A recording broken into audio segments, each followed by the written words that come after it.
Things were a lot different for my mom when she was diagnosed versus when I was diagnosed.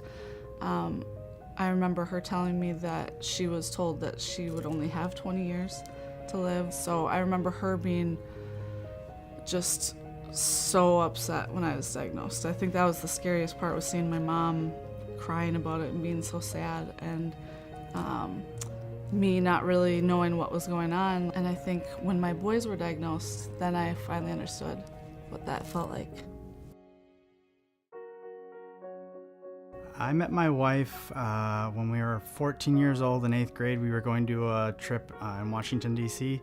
Years later, she walked into the bagel shop that I worked at and got a job there, and we became good friends and started dating right after high school.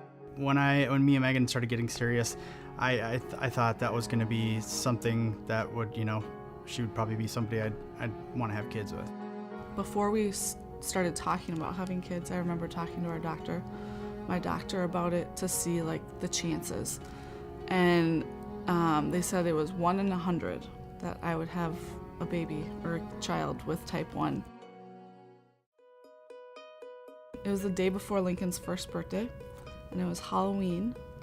And I remember dressing him up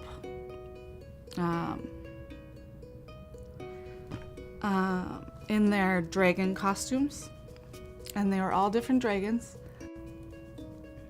I remember Lincoln just looked really tired and he was super thirsty. So I thought, well, if we're gonna go trick-or-treating tonight, I just need to not have to worry about it for the day. So I tested him really quick, and he came up as 568. And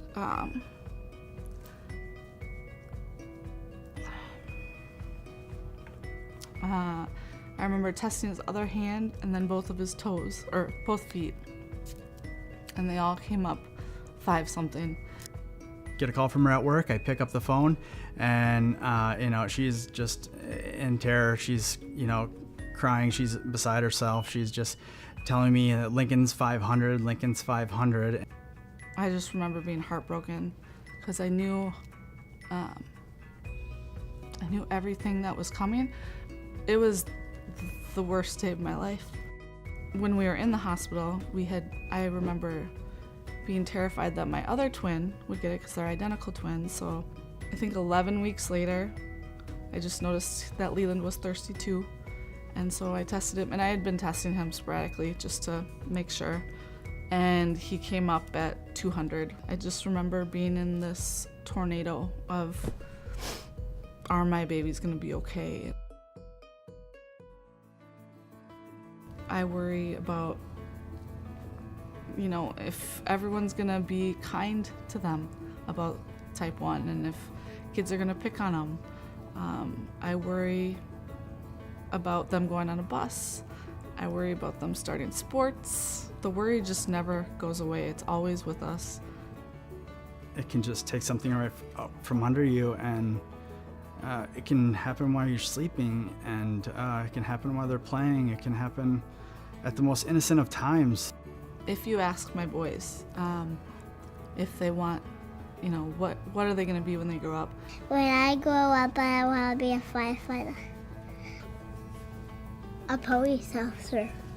After firefighter or policeman, you might hear something, a daddy. They'll say, I want to be a daddy when I grow up. So every time they say that, it's really happy. I get very happy that they want to be dads.